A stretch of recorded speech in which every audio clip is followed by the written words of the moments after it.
आज मैं अपनी अपराजिता के प्लांट पर कुछ ज़रूरी काम करने वाली हूँ, क्योंकि देखिए जब सर्दी होती है तो उस समय हमारे जितने भी परमानेंट प्लांट होते हैं वो डोरमेंसी में चले जाते हैं। लेकिन जैसे ही सर्दी जाने लगती है, टेम्परेचर थोड़ा सा बढ़ने लगता है, तो उन प्लांट के ऊपर फिर से नई ग्रोथ स्टार्ट हो जाती है। तो उसी समय हमें अपने अपराजिता के प्लांट पर ये काम करने हैं और उसे अच्छी खाद भी देनी है, ताकि हमारा अपराजिता का प्लांट पूरी गर्मियाँ यानी कि मार्च से लेकर अक्टूबर तक फूलों से भरा रहे। तो कौन कौन से ज़रूरी काम हमने इस प्लांट पर करने हैं और कौन सी इसे खाद देनी है, तो आज की हमारी वीडियो इसी के बारे में होने वाली है। नमस्कार दोस्तों, मेरे चैनल पर आप सबका स्वागत है। सर्दियों में हमारा अपराजिता का प्लांट डोरमेंसी में चला जाता है, तो हालत देखिए कुछ ऐसी हो जाती है, कुछ ब्रांच सूखने लग जाती हैं और काफ़ी सारी पत्तियां भी ब्राउन होकर गिर जाती हैं। लेकिन जैसे ही सर्दी जाने लगती है तो अभी देखिए नई ग्रोथ ना इसकी फिर से स्टार्ट होना शुरू हो गई है। तो आज हम अपने अपराजिता के प्लांट के ऊपर कुछ ज़रूरी काम करने वाले हैं। पहला काम तो ये है कि हमने अपने इस प्लांट की पूरी तरह से क्लीनिंग कर देनी है। क्लीनिंग का मतलब है इस प्लांट की साफ सफाई, यानी कि हमने अपने इस प्लांट के ऊपर प्रूनिंग करनी है। क्योंकि जब हम अपने इस प्लांट की प्रूनिंग करेंगे तभी इसके ऊपर नए नए फूल और पत्तियां आएंगी। क्योंकि प्लांट की पुरानी ब्रांच के ऊपर कभी भी कलियां और फूल नहीं आते, वो सब जो प्लांट की नई ब्रांच होती हैं उन्हीं के ऊपर आते हैं। तो अपराजिता के प्लांट पर ज़्यादा से ज़्यादा फूल लेने के लिए आपको भी अपने अपराजिता के प्लांट पर इस तरह से प्रूनिंग कर देनी चाहिए। प्रूनिंग दो तरह की होती है, एक सॉफ्ट प्रूनिंग और दूसरा हार्ड प्रूनिंग। तो आज मैं अपने इस प्लांट के ऊपर हार्ड प्रूनिंग ही करने वाली हूँ। अगर आपका अपराजिता का प्लांट किसी गमले में लगा हुआ है तो आप उस पर हार्ड प्रूनिंग ही करें, क्योंकि ये बेलना बहुत ज़्यादा फैल जाती है।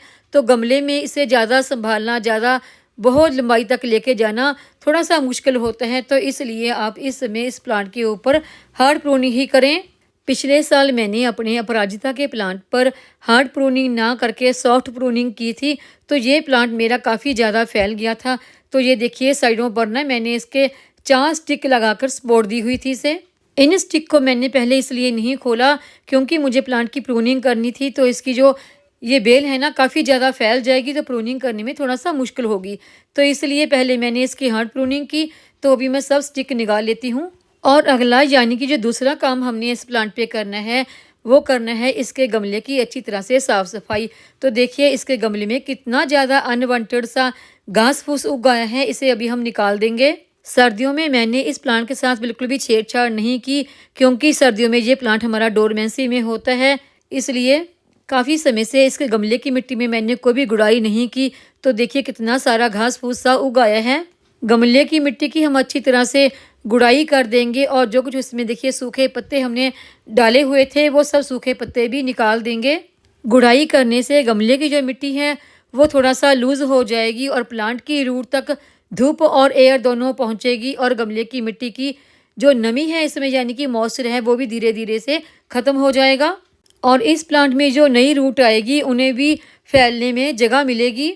और अगर हमारे गमले की मिट्टी में कोई कीड़े मकोड़े या फंगस कुछ हो गया है वो भी धूप लगने से और हवा लगने से दूर हो जाएगा। ये जितनी भी हमने गमले की मिट्टी की गुड़ाई की है 2 से 3 इंच तक गहरी, सारी मिट्टी गमले में से बाहर निकाल लेंगे। ये मिट्टी बाहर निकालना इसलिए भी ज़रूरी हो जाता है क्योंकि देखिए काफ़ी समय से मैंने इस प्लांट को कोई भी खाद नहीं दी है और इसमें काफ़ी सारा घास फूस उग गया है। तो जो भी इसमें पोषक तत्व थे ना मिट्टी में वो सब उस खरपतवार की वजह से ख़त्म हो गए। अगर हम इसी मिट्टी के ऊपर खाद दे देंगे तो वो हमारे गमले की मिट्टी की नीचे की लेयर तक नहीं पहुंचेगी, वो ऊपर ही रह जाएगी। तो इसलिए इस मिट्टी का बाहर निकालना ज़रूरी है। मिट्टी बाहर निकाल लेने के बाद अब हम देंगे इसे खाद। खाद देने के लिए आप गोबर की सड़ी हुई पुरानी खाद या फिर वर्मी कंपोस्ट, इन दोनों में से किसी एक खाद का इस्तेमाल कर सकते हैं। मैंने यहाँ पर गोबर की पुरानी खाद ली है।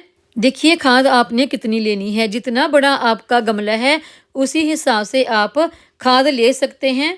मैंने ये खाद जितनी मिट्टी गमले में से बाहर निकाली है उसका आधा हिस्सा के आसपास ली है। गोबर की इस खाद में NPK यानी कि नाइट्रोजन, पोटाशियम, फास्फोरस की भरपूर मात्रा होती है, जिसका पौधों पर इस्तेमाल करने के बाद पौधों की ग्रोथ काफ़ी अच्छी हो जाती है। और पौधों की पत्तियां भी बढ़िया लश ग्रीन बनी रहती हैं। और जो अगली यानी कि दूसरी खाद हमने इसमें इस्तेमाल करने के लिए लेनी है वो लेनी है जिसमें कैल्शियम और फास्फोरस की भरपूर मात्रा हो, क्योंकि इसके इस्तेमाल से जो पौधे पर नई ब्रांच आएंगी वो भी काफ़ी ज़्यादा मजबूत आएंगी और इससे हमारे पौधों की ब्रांच भी काफ़ी ज़्यादा मजबूत बनती हैं और हमारे पौधों की जो रूट हैं वो भी काफ़ी ज़्यादा मजबूत होती हैं। पौधों की रूट अगर मजबूत होंगी तभी हमारे प्लांट की ग्रोथ अच्छी होगी और ग्रोथ अच्छी होगी तभी उसके ऊपर ज़्यादा कलियां और ज़्यादा फूल बनेंगे। तो इसके लिए यहाँ पर मैंने 2 चम्मच के आसपास ली है बोन मील। अगर आप इस बोन मील का इस्तेमाल नहीं करना चाहते तो इसकी जगह पर आप स्टोन डस्ट, कैल्शियम पाउडर या फिर एगशेल का भी इस्तेमाल कर सकते हैं। और अगली यानी कि तीसरी खाद जो हमने इसमें इस्तेमाल करनी है वो करनी है फंगीसाइड। आप किसी भी फंगीसाइड का यहाँ पर इस्तेमाल कर सकते हैं। फंगीसाइड का यहाँ पर इस्तेमाल करना इसलिए भी ज़रूरी हो जाता है क्योंकि सर्दियों में गमले की मिट्टी में लगातार मॉइस्चर बना रहता है, तो उस वजह से हमारे गमले की मिट्टी में कोई कीट वगैरह या फंगस वगैरह लग जाता है। अगर गमले की मिट्टी में फंगस लग जाती है तो हमारा प्लांट अच्छी ग्रोथ नहीं कर पाता और धीरे धीरे हमारा प्लांट ख़त्म भी हो जाता है। फंगीसाइड का यहाँ पर मैंने 1 चम्मच इस्तेमाल किया है। अब सारी खाद को हम गमले की मिट्टी में बीच में ही अच्छी तरह से मिक्स कर लेंगे और उसके बाद देखिए जितनी मिट्टी हमने इस गमले में से निकाली है उससे आधी मिट्टी लेंगे अपने गार्डन की ही बिल्कुल सूखी मिट्टी हमने लेनी है और इस मिट्टी को हम गमले की ऊपर वाली लेयर पर अच्छी तरह से बिछा देंगे सेट करते हुए। इस मिट्टी में देखिए आपको यहाँ पर कुछ छोटी छोटी सी रूट्स नज़र आ रही होंगी, तो कोई बात नहीं, ये रूट धीरे धीरे बीच में ही डिकम्पोस्ट हो जाएंगी।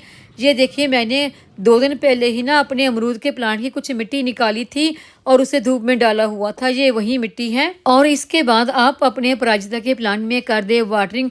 तो देखिए मैं आज इसमें वाटरिंग नहीं करने वाली हूँ क्योंकि मेरे गमले की जो मिट्टी है वो पहले से ही गीली है। और वाटरिंग करने के बाद इस प्लांट को वहाँ पर रखें यहाँ पर डायरेक्ट सनलाइट आती हो, क्योंकि ये प्लांट धूप वाला ही प्लांट है, इसे धूप बहुत ज़्यादा पसंद है। धूप में रखने से इस प्लांट की ग्रोथ काफ़ी अच्छी हो जाती है और इसके ऊपर कुछ ही दिनों में कलियाँ और फूल भी बनने लग जाते हैं।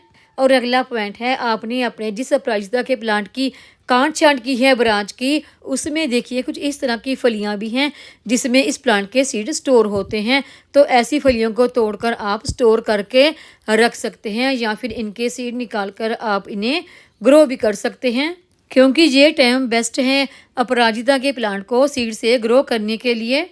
अगर आपने अभी तक अपने अपराजिता के प्लांट पर काट छांट नहीं की है तो अभी कर लें और मेरी बताई हुई जो फर्टिलाइज़र हैं वो दे देते हैं, तो तकरीबन 10 दिन में ही आपके प्लांट की ग्रोथ भी अच्छी हो जाएगी और आपके प्लांट पर कलियां भी आने लगेंगी। और देखिए जैसे ही टेम्परेचर 25-26 डिग्री के पास जाने लगता है तो प्लांट के ऊपर फिर से नई अच्छी ग्रोथ शुरू हो जाती है, यानी फरवरी लास्ट या फिर मार्च में इस प्लांट के ऊपर बहुत अच्छी नई ग्रोथ शुरू होने लगती है।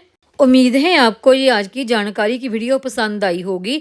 वीडियो पसंद आई हो तो वीडियो को लाइक, सब्सक्राइब, शेयर और कमेंट जरूर करें।